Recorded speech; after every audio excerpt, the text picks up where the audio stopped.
Just waiting for Nick, because he said he'd be in my video. And he's not coming. Nick!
This is like the best setup I've actually tried, because I'm usually too lazy to do a setup, or like I'm too busy to do a setup. And then I just show my big hands and hairy arms. Hey guys, welcome to another studio vlog / life update. If you can't tell from the title, we're moving soon. So a lot of you guys probably wonder why I don't show my face that much in studio vlogs, and it's basically because the lighting in here is horrible, and I feel like it only looks good to show my face like in front of a window, but I don't really have that set up here. Like right now I have a ring light and my face probably looks very bright, but it's such a dark apartment. Like we're a south facing apartment, so we never actually get sunshine coming in here, and it's actually pretty depressing. And all of my plants that I had at my last apartment are basically dying. But anyways, where we're moving now, there's windows on 3 sides of the house, and we have our own deck and backyard, so I'm so excited to finally get some plants. And Nick's like joking around that our deck isn't even going to be able to be a place where we can sit and like eat, because it's just going to be full of plants. So probably end up with like a garden back there. But in the new studio, I'm hoping there's a lot of windows in that house, so I'm hoping that I have much better lighting, and that actually just that all of my footage looks better, because I feel like everything's pretty dark and dingy right now, and I'm just so excited to move. I'm gonna have Nick come in here so that we can talk a little bit like about our backstory, and so that you guys can just learn more about us. Okay, so here's our last video in the original studio. We're in front of the packing station that I just made like a couple months ago, a month ago, a few weeks ago. Which a month ago. Yeah, we really liked it. It helped a lot, so we're probably gonna try to like recreate this in the new studio. But yeah, you wanna it's probably gonna be against the wall also in the new studio, because have wall light is just everything up against the room the isn't wall. much bigger, but I mean your office could even be split between 2 rooms if you needed it to. Yeah, so we're moving to a house that we're renting in Richmond. It was kind of like a last minute decision because we realized that we're both working from home right now because of the pandemic. Like Nick's been working full-time since... Been working home since March. Yeah, so, and we want to buy a house soon, and we've been saving up for that, but we don't really know where we want to live in the future. Yeah. We even toured, Virginia Beach, and we really like that area, but we're thinking that may be a little too far from my job in case I might need to go in next year, so I think to be a little on the safer side, we decided Richmond's a good central area. Yeah. And it's closer to her parents too, so I think that's good. Yeah, it's like a good halfway point between our parents because his parents are like in the DMV area, my parents are in the Raleigh-Durham area of North Carolina, so it's like right in between the two. And if you do end up having to go into work in DC, you'll just like drive an hour. Yeah, drive an hour to the train. Yeah, train station, and then take the train station like another hour to DC. But hopefully that's just once a week at the most. Yeah, his job's not even considering like going in the office until like spring, summer, like for the essential workers, like the workers that need to be in the office, which is not you. We're basically taking the risk of we may be teleworking for another year. So we take this opportunity to explore somewhere else. Yeah, because we don't know where we want to live, and we've been stuck in Northern Virginia for the majority of our lives. Like you were born in Northern Virginia. You've been your whole life. Yeah. I moved to Northern Virginia when I was like 6, 7. Before that, Maryland. I was born in Philly. My parents are from Puerto Rico, so I've basically just been in like the Northeast area my whole life. So it'll be cool to experience something new, and RVA seems really cool. Yeah, for both of us at least. Yeah. While we're together, because we met in Northern Virginia, so. Yeah, we used to live closer to DC in the DC metro area, and we had a 1-bedroom apartment. It was basically a studio because the bedroom was friggin' microscopic. There was like no room in there. Yeah, Tana basically had everything that's in this office, minus a couple desks. She did all of her work in our tiny 10x10 bedroom. She had the glow forge in the living room, like under the TV on the console unit. And I would put like all my shipping boxes in the living room, like next to the couch. The hallway had boxes. Like it was a mess. Like I don't even know how I functioned there. My clothes were in the kitchen.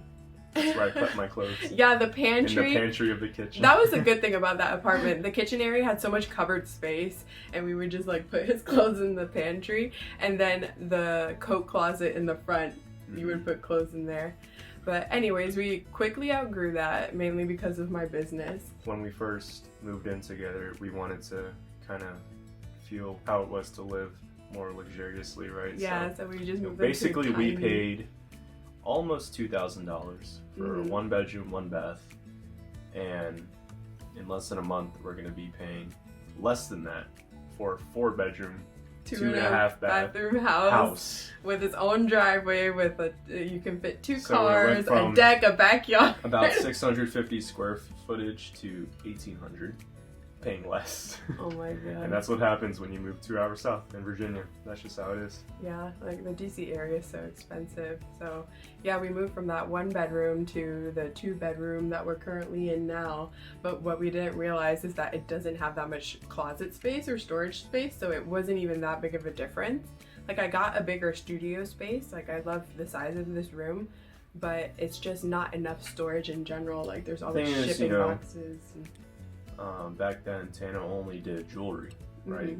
She had just gotten the glow forge a few months before we moved out of that place. Yeah, I think like a month or 2 before we moved out. Really, the majority of your business, like, it grew in this apartment, so you did get a lot more square footage in this office, but your business grew a lot. You're selling so many different things. So yeah, I wanted to add variety to my shop because I used to only do hand stamp stuff, like just the bracelets and necklaces, and stamping all day and like that motion was just like hurting my shoulders, and I just remember how much I complained.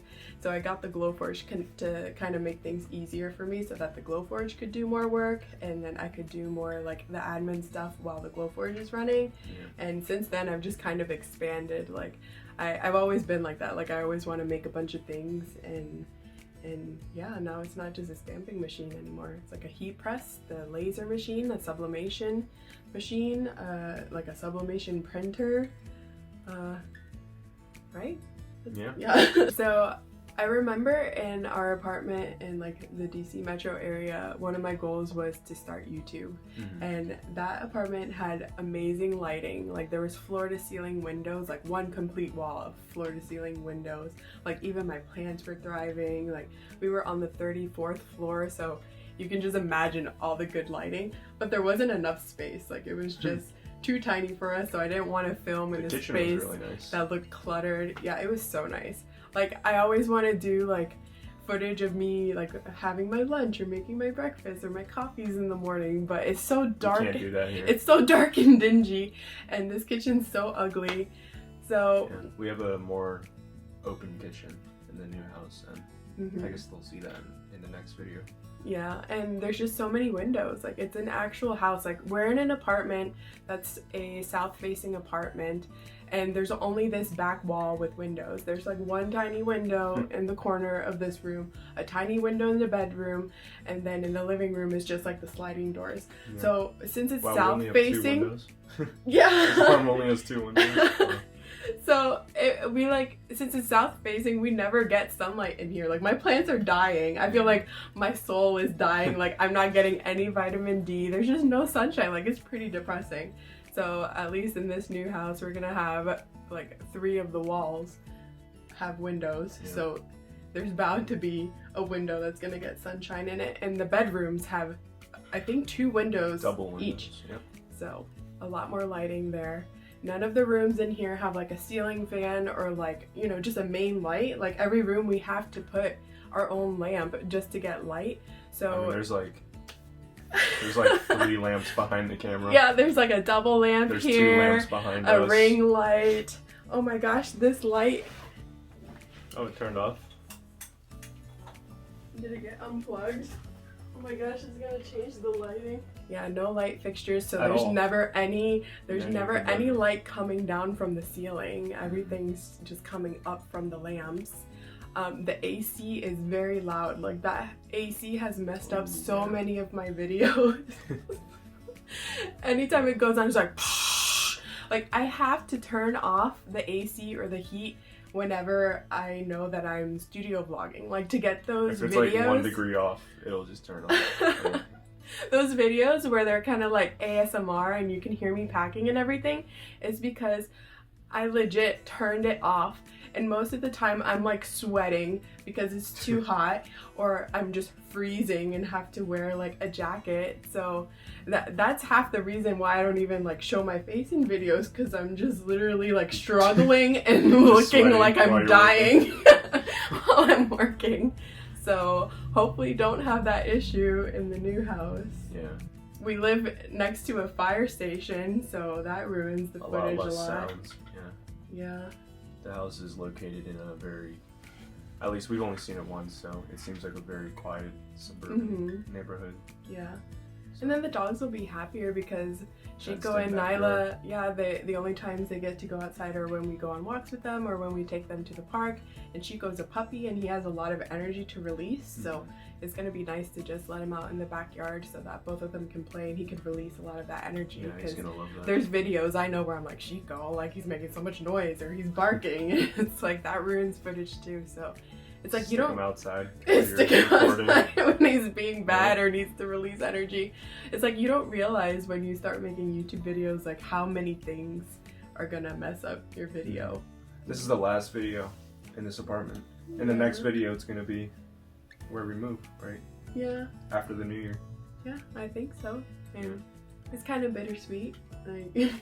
I started this YouTube channel, or my first studio vlog was December of last year, so it's been like 1 entire year. Yeah, basically.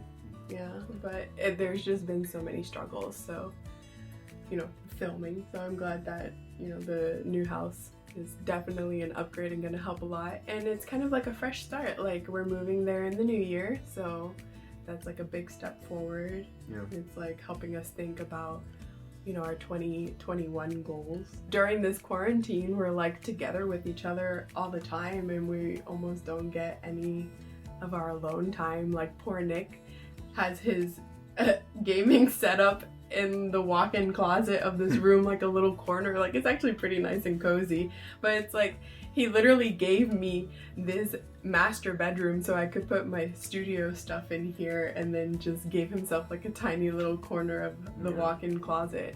So I'm excited that we get more space. We're gonna have more than enough space. And we get more privacy. Like Nick is not into this like studio vlogging and hand making stuff, and he's not crafty at all, and he's just not really into like the entrepreneurial, like you're your own business owner type of thing. Like, he thrives in an office environment. Like, what do you do? Finance and accounting and just number stuff. 9 to 5 like grind. Yeah. And he loves it. Like, he loves being able to clock in, work all day, and it's like math related stuff, which you're really good at. And then just once it hits 5 o'clock, like, you're completely done. You don't have to worry about things after. Like, I'm working, it almost feels like 24/7, especially during the holiday season. And I know that I'm like on that grind to like grow my business, and that hopefully it'll eventually get to the point where I can step back a little or make more passive income.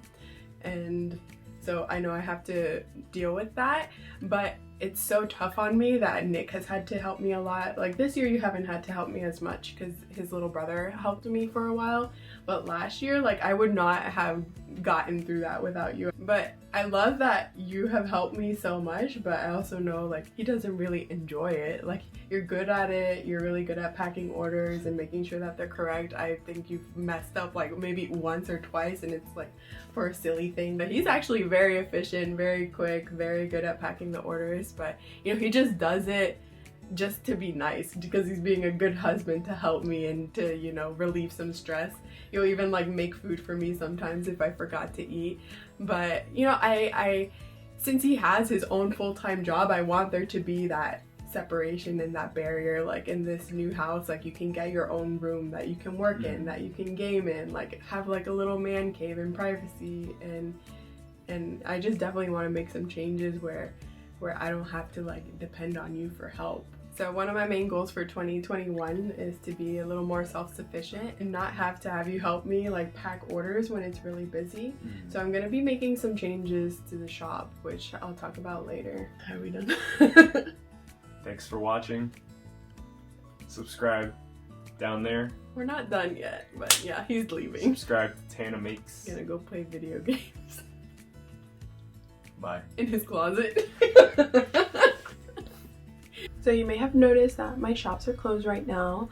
I was planning on reopening the shops right after Christmas. I closed kind of a little early because, you know, the pandemic, there's so many delays, and I didn't want people ordering last minute and then being like shocked that their order didn't arrive in time for Christmas. So I was gonna open after Christmas, but we just recently found out that we got approved for a house that we applied for in RVA. So that means it's probably gonna take us a little longer. Like, there's some overlap in the rental period between this apartment and the new house that we're renting. But that's okay because we can take our time moving, but I just don't think I'm gonna be able to reopen until probably mid-January. Hopefully sooner, because going a month without having my shops open is kind of scary. But in between packing and moving to the other house and spending the holidays with our families, just our tight-knit families, like our families like don't ever see anyone else, it's just people that we see regularly. In between that, I hope to start a Patreon. I mentioned that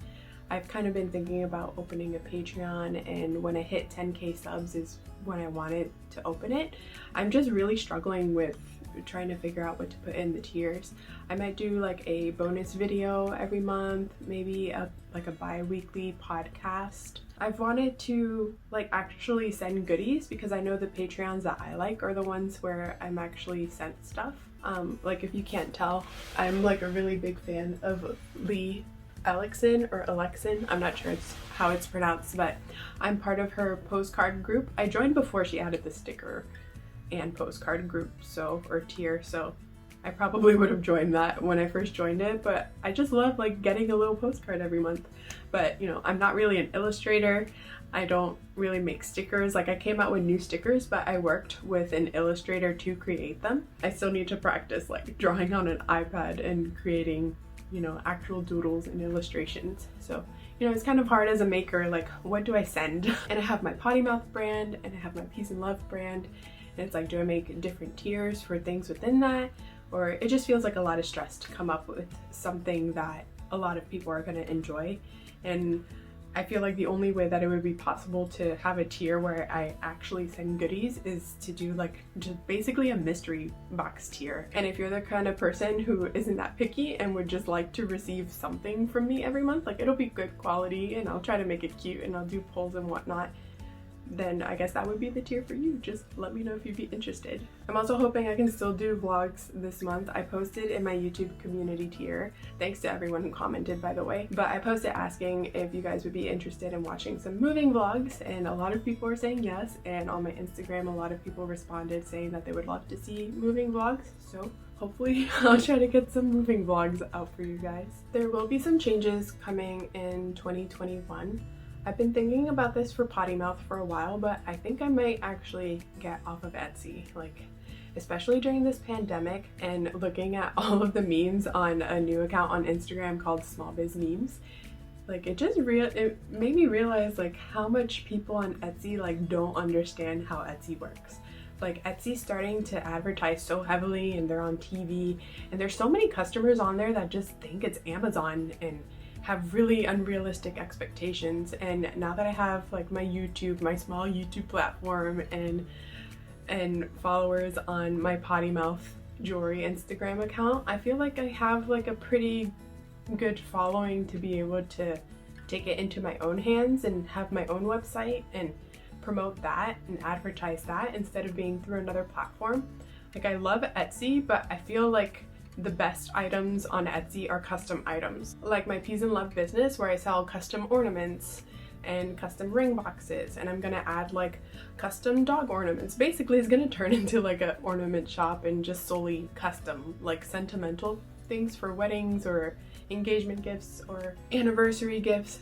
So I feel like, you know, no one can really complain about that. Like the only thing they could complain about is if they ordered a ring box too late and it didn't make it in time for the wedding. But other than that, like I'm so confident in those products and people always love them, and I don't think I've ever gotten a negative review on those products that I'm like, okay, I think I feel okay selling this. But Potty Mouth on the other hand, like I do pay for Etsy ads and it does help a lot and I always make a return on my investment, but I feel like there's too many shops that could sell similar things and there's too much competition in that realm. So I think I just want to, like, you know, keep the audience like more niche and, you know, really stand out, because on Etsy, especially hand stamped stuff, like you can look up hand stamped stuff and you'll find so much stuff just because it's such a common thing to do. But you know, I do mine with stainless steel and I don't blacken it because I like the minimal look. And I'll even have issues with that, like people be like, oh, I thought the letters were black, and it's like the picture is literally not black letters. Like I don't know why you thought it was black, but you know, I think people get confused on Etsy. Like they'll look something up and then they just, I don't know, they expect everything to be the same. They're like, oh, I'm gonna order from this shop because it's cheaper, or I'm gonna order from this shop because it's stainless steel, but they still had like in the back of their mind the original thing that they wanted and they expected that. I don't know, just unrealistic expectations. I just want to post on Instagram in my stories or in a reel what I'm making, and then post an update and then have people order that way so that they know exactly what they're getting. And I feel like that's just a lot less stressful. I also want to change stuff to be update based, because I've sold on Etsy for 3 years and I've made everything to order, basically like 95% of things to order, and it's just becoming really stressful, especially with Etsy having like the estimated delivery dates and the turnaround that you need to make sure you get the orders out by. It's just a lot of stress, a lot of long nights, or even staying up all night just trying to make sure that I get the orders on time. And the variety of things that I have right now. Like I used to only do hand stamped stuff, and now I do hand stamped bracelets, hand stamped necklaces. I do engraved keychains, I do wood ornaments, I do wood studs. I'm like trying to sell stickers. I want to sell sublimated mugs. I want to sell heat pressed totes. It's like, it's such a wide variety of items that if you think about it, like if you have 10 orders that each one is a different thing, like one order for studs, one for bracelets, one for necklaces, one for mugs, one for totes. It's like you're gonna spend so much time making those 10 different things to order just because you have to transition from what you're doing. Like I have to move from the stamping desk to the wood gluing desk to the sublimation station to the heat press station to the laser machine. It's like, it just slows you down a lot. But when I sit down and focus on one thing, I'm able to make so much more. Like sometimes I'll get wholesale orders for a bunch of studs or for a bunch of acrylic keychains or a bunch of ornaments. And it's just crazy like how quickly I'm able to get those wholesale orders done. Like in this video, I had about 25 ornaments to do, and from start to finish probably took like 6-7 hours. But if I had to do a bunch of little things in between, it probably would have taken me days. So knowing that I'm able to make a bunch of stuff if I just focus on one thing, I think I want to switch the shop to update base, because imagine if I spend an entire week trying to prepare for an update. I can focus one day on, let's stamp a bunch of bracelets and necklaces. The next day, let's make a bunch of studs. The next day, let's make a bunch of mugs. The next day, make a bunch of totes, you know, and so on. Like by the end of that week, I would have so much inventory, and I think I would be able to then provide a better turnaround because everything's made. I can do an update, people can order, and then I can ship it like the next day or two. So yeah, that's just like my little rant about making stuff to order. Like I think I'm at a point where I actually have enough inventory to not worry about if I'm gonna run out of something. That's the main reason I made stuff to order to begin with. Like when I would order metal blanks from my supplier, I wasn't able to order as many. Like I would order like 50 at a time, 100 at a time. So I didn't want to stamp like 25 of a phrase to then just have like those phrases sitting around, because I'm like, I don't really know what phrases people want, or maybe people want custom stuff. So I don't want to pre-stamp all of these blanks, and then when someone asks if they can get something custom or a phrase that I already sold out of, I don't want to turn them away, because that's how it is in the beginning. Like you can't really afford to have so much inventory, so you're really cautious of how you're using your inventory. But now I can order a lot more. Like I can order a bunch of mugs or a bunch of blanks or a bunch of wood slices, a bunch of plywood sheets. I can pre-make a bunch of stuff but still have the inventory to make custom things if I need to, or if someone requests them. And that's such a nice point to be at. Like I'm so excited to have reached that point, and I think this holiday season just made me realize like, oh crap, I am to that point. Like I can start pre-making stuff and not worrying that I'm gonna run out of something or that I don't have the funds to order more. So yeah, just keep an eye out for the pottymouthjewelry.com website. I'm not sure if I'm gonna reopen the Etsy or not, but I have a newsletter list if you want to sign up to my newsletter, and I'll just do a big announcement when I open the pottymouthjewelry.com site, and I'll probably provide a discount code or some sort of incentive for the first people that want to order from the website. And yeah, I'm really excited. I'm gonna do it through Shopify. I've worked with Shopify before. Like my previous 9-to-5 job actually used Shopify, and that's how I got experience with it, and I really like it, and I'm just so excited to have more control over everything and my own website, and not something that people can like click on a product and then end up on someone else's Etsy. And I don't know, I'm just excited to have like my own little home base for Potty Mouth. So yeah, sign up to the newsletter if you want to get like a, you know, the exclusive discount for the people who are going to be the first shoppers on my Potty Mouth website. If you want some behind the scenes stuff, I'm really active on my Potty Mouth Jewelry Instagram, so you can watch some stories of us moving, I guess, and I don't know, our dogs. And I'll try to record as much as possible with the move. I've moved a lot, like every year for years, so it's really stressful moving, but I'll try to show as much as I can, and we'll show you like an empty house tour and just how the new studio is coming together. Like I'm so excited to have a fresh, clean canvas and decorate the way that I want and actually have like proper lighting. Like this lighting is so horrible, I'm so sick of it. It's really made me lose a lot of motivation when it comes to recording and showing my face, just because like my camera's pretty good quality, but the lighting just makes it so bad. And I'm just excited to have more space. Like it's so crammed in here. I've accumulated so much stuff because I'm the type of maker that wants to make everything instead of just like focus on one thing. Like I have a theme because it's potty mouth, but I just want to make everything potty mouth. But yeah, thanks for being here. Thanks for 10K subs, because I did a thank you post in the community post, but I didn't actually like thank you guys face to face. And I'm so excited to see what 2021 brings. Like I'm really grateful to be at this point where, you know, everyone had such a tough year, and I feel like I actually grew a lot because I started studio vlogging December of last year, and just all the people that I've met in this past year and how much growth I've experienced in this past year, like I just feel really grateful for all of it. I probably won't have much time to record footage between now and next week for a studio vlog next week, plus it's Christmas, so I'm gonna try to enjoy it with my family. But I'll try to have a studio vlog maybe the week after or 2 weeks after, once I get enough footage. But yeah, I can't wait to show you guys. I'm so excited. Like I'm so excited to be somewhere new. Like I've been in the DMV area for so long. Nick's been in the DMV like since he was born, so I'm excited to experience something new and in a cool city that seems to actually like appreciate makers and handmade stuff. So yeah, thank you guys for watching. See ya.